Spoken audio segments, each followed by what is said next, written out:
Assalamualaikum warahmatullahi wabarakatuh. Selamat pagi adik-adikku semua. Untuk siswa dan pelajar dan teman-teman sekalian, terima kasih yang sudah menyempatkan diri untuk hadir di pagi yang cerah ini. Mari kita panjatkan puja dan puji syukur atas kehadiran Allah Subhanahu wa taala yang di sekeliling kita. Karena anugerah dan berkatnya lah kita bisa berkumpul bersama walaupun melaksanakan pembelajaran daring, begitu Pak ya? Siap. Namun kita selalu semangat, dan semangat itu tidak boleh padam walaupun tidak bertatap muka. Oke, untuk adik-adik semua serta teman-teman para siswa, sekian dari kami. Pembukaan ini mungkin cukup sampai di sini. Dan untuk pembahasan materi yang akan dibacakan atau disampaikan oleh Bapak Guru, yakni Bapak Yayan Subangkit SPD, terkait pembelajaran tentang karakteristik negara kesatuan Republik Indonesia. Mungkin akan dibahas oleh Bapak Yayan Subangkit. Oke, ya, terima kasih kepada Pak Ilham yang telah menemani saya di video pembelajaran kali ini. Kita akan membahas atau ngobrol tentang karakteristik negara kesatuan Republik Indonesia. Mungkin Kang Ilham kemarin ya sudah menemani saya di materi pertama, yaitu tentang pengertian kesatuan seperti itu. Nah, perlu mengulas juga Kang Ilham tentang kesatuan. Kenapa sih harus berbicara atau negara kita harus kesatuan? Karena berbeda Kang Ilham antara satu dan kesatuan. Kita misalkan ginilah ilustrasinya atau contohnya, ketika kita misalkan memegang seikat sapu lidi, itu ketika kita akan mencoba dipatahkan itu pasti susah. Tapi kalau hanya satu itu gampang. Maka negara kita karena berbeda-beda ras, budaya, ya, terus si pulau-pulaunya terpisah, itu harus menjadi sebuah kesatuan yang kuat, Kang Ilham. Jadi istilahnya kita tidak boleh lemah dan mudah dipatahkan, gitu ya.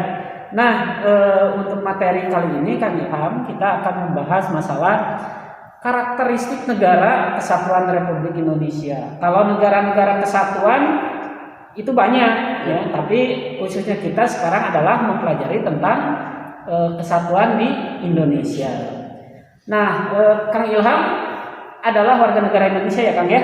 Ya, KTP-nya Indonesia ya, seperti itu. Berarti saya, Kang Ilham, dan para teman-teman pelajar atau para siswa juga adalah orang Indonesia.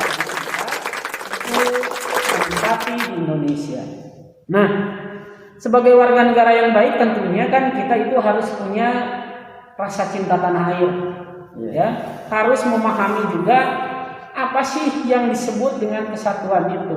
Kenapa Indonesia ini perlu menerapkan sistem kesatuan? Dasar landasan hukumnya secara konstitusional, misalkan di pasal 1 ya, pasal 1 pasal 1 Undang-Undang Dasar 1945 di batang tubuhnya mengatakan bahwa naskah asli itu bahwa negara Indonesia ialah negara kesatuan.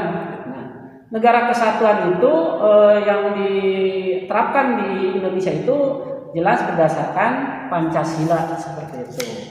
Jadi ciri dari negara kesatuan kemarin kita sudah membahas bahwa tidak ada negara di dalam negara dan sebagainya. Nah, untuk itu maka sejak Indonesia ini lahir, yaitu mungkin Kang Ilham tahu ya, itu tanggal 17 Agustus 1945. The founding father atau pemimpin bangsa kita seperti Soekarno, Muhammad Yamin, Muhammad Hatta dan kawan-kawan memproklamirkan bahwa Indonesia adalah sebuah negara yang merdeka seutuhnya. Nah, dan semuanya memiliki tekad yang sama, ya, misalkan. Nah, ini bahwa Indonesia ini harus menjadi sebuah negara yang eksis. Kang Ilham, eksis pengertiannya itu kita harus bergaul, harus aktif dan sebagainya. Nah, kesepakatan ini tercermin misalkan di sebuah rapat-rapat kesiapan negara Indonesia. Jadi ketika kita sudah merdeka ini kita harus menerapkan apa yang bisa jadi jati diri kita. Istilahnya ketika kita merdeka itu kita harus punya bekal apa, mau apa dan sebagainya. Misalkan di sini dalam sidang BPUPKI ini adalah sebuah badan penyelidik usaha persiapan kemerdekaan. Jadi ketika kita ingin menjadi negara kesatuan, ketika kita ingin menjadi negara yang merdeka, harus ada persiapan dulu. Nah, terus juga dilanjutkan oleh yang namanya panitia persiapan kemerdekaan atau kita lihat PPKI atau bahas seperti persiapan kemerdekaan Indonesia ya. Nanti bahasa Jepangnya kita coba telah. Nah, dalam menyusun, badan-badan ini atau acara ini bertujuan untuk menyusun dasar negara kita yaitu Pancasila, terus juga undang-undang dasar.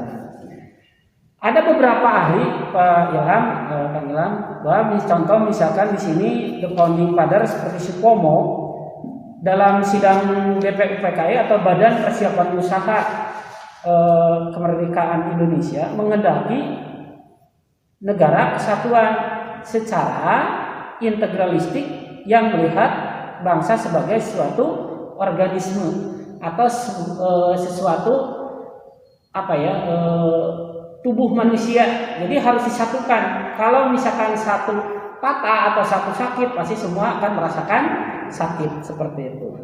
Terus juga misalkan di sini ada Muhammad Yamin bahwa kita itu membutuhkan negara yang bersifat unitarisme dan wujud negara kita lain dan tidak bukan adalah bentuk negara kesatuan Republik Indonesia atau kita mengenal NKRI.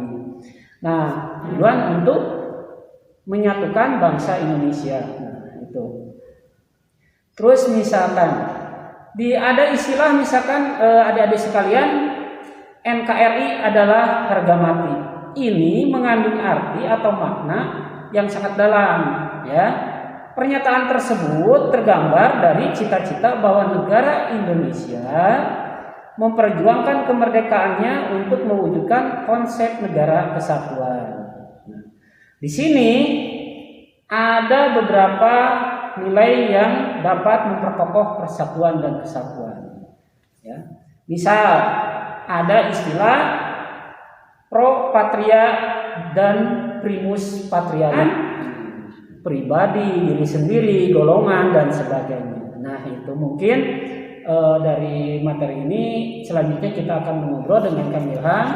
Kang Ilham sebagai warga negara Indonesia punya hak untuk mempertanyakan sesuatu atau misalkan berdiskusi supaya materi ini tidak statis Anda mendengarkan saja seperti itu, ya. Mungkin Pak Ilham sebagai warga negara Indonesia ada sesuatu yang perlu kita bahas. Tapi sebelum itu ya, ngopi dulu ya. Ya, silakan Pak Ilham. Oke, Bapak, tadi saya mendengar ada percakapan tentang identifikasi atau karakteristik ya, Pak. Kan di negara Indonesia kan ada berbagai negara. Ada Indonesia, ada Jepang, ada Thailand. Nah, jadi bentuk contoh contoh organisasi awal pemersatu Indonesia itu apa gitu, Pak? Berikan contoh pada kami, Pak. Mungkin pertanyaan dari Kang Ilham itu lebih seperti ini. Apakah negara kesatuan di dunia ini hanya Indonesia saja, gitu ya, Kang ya? Yang sebenarnya negara kesatuan di dunia ini banyak, ya. Tidak hanya Indonesia. Nah, cuman mungkin di sini negara kesatuan yang berdasarkan Pancasila dan satu-satunya di dunia adalah Indonesia. Nah, apakah di dalam negara kesatuan ini yang namanya kepala negara, kepala pemerintahan itu berbeda-beda, istilahnya beda, ya. Misal contoh di Indonesia, kalau Indonesia itu sama antara kepala negara ini biasanya bersifat simbol pemersatu bangsa, ya. Nah, dengan kepala pemerintahan, kepala yang membawahi para menteri-menterinya di eksekutif, yang tahu minggu kemarin bahwa kekuasaan di kita itu ada 3, kekuasaan legislatif, eksekutif, dan yudikatif. Nah, itu namanya presiden kalau di Indonesia. Nah, tadi Kang Ilham menyinggung misalkan seperti Jepang, Thailand, apakah itu negara kesatuan? Ya kan, itu negara kesatuan, tetapi mungkin ada hal-hal yang berbeda. Contoh dari terus lagi misalkan contohnya di Thailand. Nah, Thailand ini salah satu negara di Asia yang sering berganti perdana menteri, ya. Ada istilahnya yang namanya kudeta militer. Jadi militer menjadi salah satu kekuatan utama di Thailand. Nah, kalau di Thailand ini, adik-adik, para siswa sekalian, yang namanya kepala negara itu adalah raja, ya, raja Thailand. Nah, kalau kepala pemerintahnya itu adalah perdana menteri. Yang lebih dekat lagi misalkan Malaysia kan. Malaysia itu kepala negaranya yang di Pertuan Agung istilahnya, gitu. Seperti raja lah begitu. Nah, kepala pemerintahnya yaitu perdana. Yang kedua yang dari Kang Ilham itu, Pak, kalau misalkan di Indonesia ini sudah ada nggak cikal bakal bahwa Indonesia ini harus menjadi negara kesatuan? Ada. Contoh yang tadi saya singgung adalah pertama organisasi Budi Utomo. Ini tahun 1908. Berarti jedanya lama nih Kang Ilham, dari 1908 sampai 45. Berarti sebenarnya di situ organisasi Budi Utomo sudah punya cita-cita untuk supaya Indonesia ini merdeka dan bersatu seperti itu. Terus kembali pada tahun 1928. Ini adalah Sumpah Pemuda seperti itu. Tercermin dari Sumpah Pemuda, ya, misalkan ada isi dari Sumpah Pemuda dan sebagainya, ya. Contoh misalkan di sini nih, para siswa atau kita sebagai warga negara Indonesia ini mempelajari bahasa Indonesia yang benar, karena bahasa Indonesia merupakan bahasa pemersatu seperti itu. Itu mungkin Pak Ilham ada yang bisa didiskusikan lagi? Ya, ada. Terima kasih atas penjelasannya. Dan satu lagi Pak, Ya. dan di sini kan ada PPKI, Ya. Panitia Persiapan Kemerdekaan Indonesia. Dalam menyusun konstitusi atau undang-undang yang tertinggi dalam negara itu, mohon penjelasannya Pak. Apa sih konstitusi itu? Berikan gambaran contoh agar siswa-siswi bisa memahami apa itu konstitusi. Ya. Konstitusi ini tidak lepas dari yang namanya aturan atau hukum. Jadi sebuah negara ini berdiri, salah satu syaratnya yaitu harus punya konstitusi, harus punya dasar negaranya. Seperti misalkan sebuah bangunan Kang Ilham, kan tidak langsung berbentuk dinding, ya, tapi ada berbentuk dibuat dulu pondasinya. Nah, konstitusi ini adalah pondasi dari sebuah negara. Kalau pondasinya kuat, insya Allah ke atasnya juga kuat seperti itu Pak Ilham. Dan konstitusi ini adalah pengertiannya salah satu dasar atau aturan untuk membuat sebuah lembaga atau negara di sini. Jadi contoh misalnya ini ada istilah secara konstitusional, berarti itu secara hukum, ya. Tidak secara konstitusional berarti tidak berdasarkan hukum, begitu Pak Ilham, ya. Seperti itu. Nah, PPKI ini sebuah panitia yang dipersiapkan untuk membangun bangsa Indonesia. Mau dibawa kemana gitu, seperti itu. Ya, itu mudah-mudahan tidak puas nanti ya. Ya, sejalan yang dengan paham negara Logistik itu lainnya kita coba akan bahas di minggu berikutnya. Itu. Oke, terima kasih. Dan yang terakhir mungkin ya, tadi saya singgung tentang nilai-nilai yang dapat memperkokoh persatuan dan kesatuan bangsa. Yang satu adalah pro patria dan primus patrialis. Yang kedua adalah kita harus punya jiwa yang solidaritas dan setia kawan. Bukan berarti setia kawan dengan hal yang negatif. 3, jiwa toleransi dan tenggang rasa antar agama, antar suku, ya, antar golongan dan antar bangsa. Yang keempat, jiwa tanpa pamrih dan bertanggung jawab. Dan yang kelima, jiwa kesatria dan kebesaran jiwa yang tidak mengandung unsur dendam. Oke, para siswa, untuk pembahasan materi saat ini cukup sekian ya. Mudah-mudahan Anda tidak puas dan mohon maaf bila misalkan ada kata-kata atau jawaban yang tidak maksimal seperti itu. Oke, mungkin itu Kang untuk hari ini. Silakan mungkin ditutup. Terima kasih untuk Bapak Yayan yang telah memberikan materi serta sistem tanya jawabnya juga. Alhamdulillah kita bisa memahami. Semoga siswa-siswi dan pelajar juga bisa memahami dari materi tersebut ini. Oke, untuk siswa-siswi tetap semangat dan jangan pernah mengeluh karena belajar daring. Jangan patahkan semangat untuk belajar lagi karena ilmu adalah utama bagi kita semua.